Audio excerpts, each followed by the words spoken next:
ప్రేమ పెళ్ళి చేసుకుంటున్నాం అని అనగానే చాలామంది మనవాళ్ళేనా, ప్రాబ్లం ఏం లేదు కదా అని అంటారు. అంటే మనవాళ్ళు అన్న దాంట్లో అంటే మీ క్యాస్ట్ అనే విషయంలో మాత్రం ఇంకా మనం చాలా వరకు ఎదగలేదేమో అనిపిస్తుంది. అంటే ఈ మనవాళ్ళు అన్న కంఫర్ట్ ఏంటి? చాలామంది చెప్తున్నారు, సర్వేలు కూడా చెప్తున్నాయి దట్ మ్యారేజెస్ అది అరేంజ్డ్ కావచ్చు, లవ్ మ్యారేజెస్ కావచ్చు, ఫెయిల్యూర్ రేట్లో మాత్రం ఏ రకంగా మార్పు లేదు, ఇంకా పెరుగుతోంది అనే. కానీ ఈ విషయంలో వచ్చేసరికి మన వాళ్ళని పెళ్లి చేసుకుంటే అంటే ఏదైనా గొడవ అయితే ఎవరో ఒకళ్ళు ఆదుకుంటారని. కానీ నిజంగా గొడవలైనప్పుడు ఎవరైనా ఆదుకుంటారా? నిజంగా ఏదైనా ప్రాబ్లం వచ్చినప్పుడు ఎవరైతే మనవాళ్ళు అనుకునే మనుషులు ఉన్నారో వాళ్ళు ఎంతమందికి నిలబడ్డారు?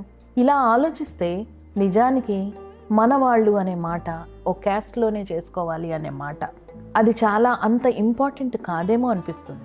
I'm not against caste or I'm not against marrying in their own affinity. అంటే వాళ్ళ ఆచారాలు అలవాట్లు పూర్వం ఎందుకు చూసేవారంటే ఆచారాలు అలవాట్లు వాళ్ళ అభిరుచులు ఒకటే అవుతాయని. ఇప్పుడు అందరూ ఒకలాగే చదువుకుంటున్నారు, అందరూ ఒకలాగే పనిచేస్తున్నారు, మనం అందరం అదే రకమైన బట్టలు కట్టుకుంటున్నాం, అదే రకమైన తిండి తింటున్నాం.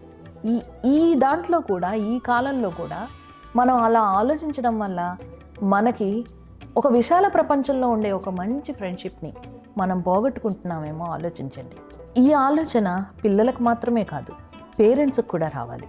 ఎందుకంటే ఒక అమ్మాయి కానీ అబ్బాయి కానీ ఏదైనా ఎంచుకున్నారు అంటే దాని వెనకాల ఉన్న రెస్పెక్ట్, దాని వెనకాల వాళ్ళు ఎలా తీసుకుంటున్నారు అనే డెసిషన్ వెనకాల ఉన్న భయం, అంటే మన పెంపకంలో ఆ భయం లేకుండా మనం పెంచగలిగితే మనవాళ్ళేనా, వీళ్ళు ఎలా చూసుకుంటారో అనే బెంగ ఉండదేమో అనిపిస్తుంది.